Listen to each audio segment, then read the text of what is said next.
अस्सलाम वालेकुम प्यारे नाज़रीन, आप देख रहे हैं रिलीज मीडिया और आज मैं लेकर आया हूँ मौलाना अब्दुल्ला सालिम चतुर्वेदी का वीडियो। इससे पहले वीडियो जो मैं बनाया था, इससे पहले जो मैं वीडियो अपलोड किया था, उस वीडियो में कहा था मौलाना अब्दुल्ला सालिम का दुश्मनी अख्तरुल ईमान से है, ना कि इमाम से है।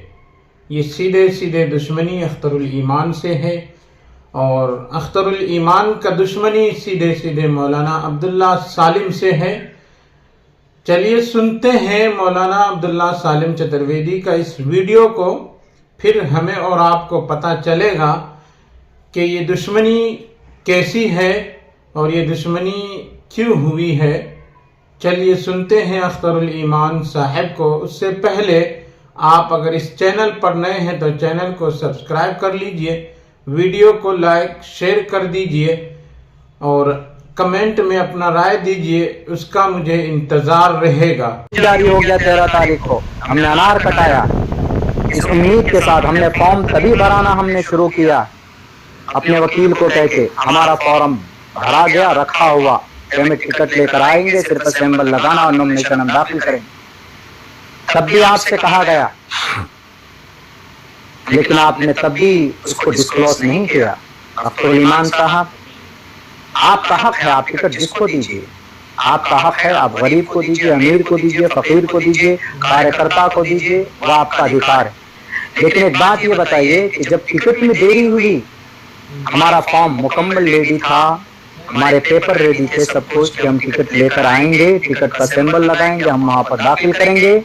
मेरा कैंसिल कैसे हुआ? नॉमिनेशन हमने दिया निर्दलीय से और भाग 1 भाग 2 भरा जाता, भाग 1 भरा जाता है, पार्टी का कैंडिडेट होता है, भाग 2 भरा जाता है, निर्दलीय का होता है। हमने पहले का जो फॉर्म हमारा भरा था, टिकट वाला फॉर्म, वो हमने सबमिट किया, उसके साथ फॉर्म 2 भी, भाग 2 भी भर दिया था।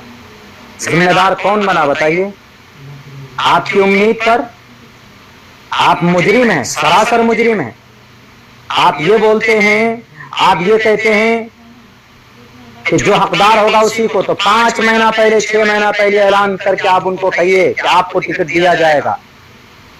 आप तैयारी कीजिए, वाजे कीजिए। अगर कोई 10 कैंडिडेट हैं तो 10 को बुलाइए और कहिए कि हमने सर्वे करा लिया है, हमने तहकीक करा ली है, फला आदमी इस लायक नहीं है कि वो जीत पाएंगे, आप और मजीद मेहनत कीजिए, आपके अंदर ये कमी, आपके अंदर ये कमी। अगर क़यादत की बात करते हैं तो पहले से प्लानिंग होगी आपकी। ऐन वक्त में क्यों आप दूसरों का सहारा लेते हैं, ऐन वक्त में फैसला करते हैं और आप दुहाई देते हैं कि आरजेडी और जदयू वाले तो अभी ऐलान नहीं किया, हम कैसे करेंगे? अगर आप उसी की दुहाई देते हैं, उसी का उदाहरण देते हैं, तो फिर आप पार्टी अलग से किस लिए होगे? जब आप उसी के नक्शे कदम पर चलना चाहते हैं तो फिर क्या मतलब हो गया मजलिस इत्तेहादुल मुस्लिमीन का? आसान और क्लियर कर सकते हैं आप। क्या आपके सामने में मेरे लोग नहीं पहुंचे? क्या मैं नहीं पहुंचा? जिस दिन कसम खिला रहे थे आप, पहली बात तो ये कसम खिलाना, शरीयत के नाम पर आप सियासत करते, क्या ये गलत नहीं है? आप अपनी सियासत के लिए शरीयत का इस्तेमाल करते हैं। क्या अगर कोई कसम खा लिया तो पूरी जिंदगी आपका नौकर बनकर रहेगा?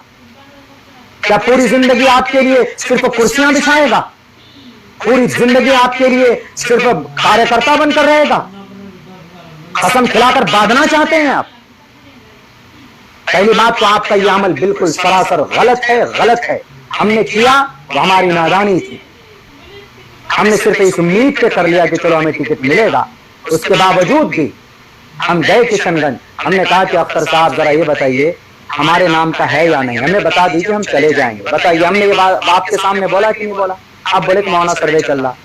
कौन सा सर्वे है भाई? उस दिन आपने सर्वे रिपोर्ट हमें दिखाया कि सर्वे के अंदर में सरफराज साहब नंबर 1 पे चल रहे। मेहनत हम करें, सर्वे सरफराज का कीजिएगा? मेहनत कार्यकर्ता करेगा, आप किसी और का सर्वे कराइएगा? आपने बोला कि सर्वे के अंदर में आपके बाद में फला साहब का नाम है, तो हमने कहा कि फिर क्या डिसीजन है? उसी दिन बोलते आप कि सर्वे में फला साहब का नाम है। मौलाना आप इस बार रुक जाइए। एक जिम्मेदारी वाली बात ये होती, आपकी कायदाना बात ये होती, लेकिन आपने चूंकि खयानत की, आपने चूंकि बदल से काम लिया, आपने घेर कर रखा। आपने क्या कहा? फिर और सर्वे करा रहे। फिर कौन सा कितना ऐसा सर्वे है भाई? दूसरी बात, आपने ये कहा कि मौलाना सक्षम नहीं है।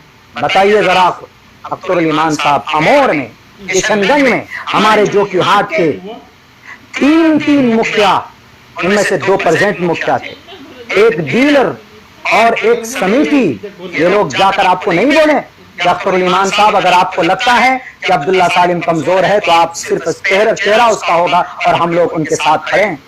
जो अखराजात हैं पार्टी के, जो भी अखराजात हैं, 10, 15, 20, 25 जो भी अखराजात हैं, हम देने के लिए तैयार हैं।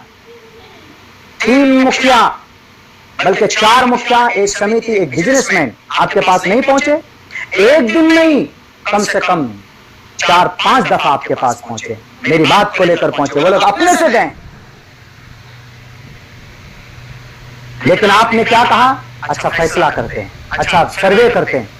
आपको उसी दिन बोलना था। आपसे 2 महीना पहले, गालिबन 2 या 2.5 महीना पहले, मैं इस्तीफानामा लिखकर आपके पास गया था। मैंने कहा कि सर ऐसा है, मुझे इलेक्शन समझ में नहीं आ रहा है, हमको ऐसा लग रहा है कि आपने किसी और को कैंडिडेट बना दिया, अब ये मेरा इस्तीफानामा कबूल कर लीजिए, मैं अपना रास्ता देखूंगा। बोला कि नहीं बोला आपको किशनगंज में अख्तर उल ईमान साहब? लेकिन आपने क्या कहा कि मौलाना आपका इस्तीफानामा कबूल नहीं है, सब्र रखिए, फिर वक्त अब हम सर्वे करा रहे हैं, उसका फैसला जल्दी आएगा। आपको उसी दिन मना करना चाहिए। आपने उसी दिन कैंडिडेट बना लिया था जिस दिन वो शख्स ज्वाइन किया था। डायरेक्ट हम नहीं जाना चाहते इन बातों में, लेकिन आपका ये इल्जाम, ये आरोप सरासर गलत है, गलत है।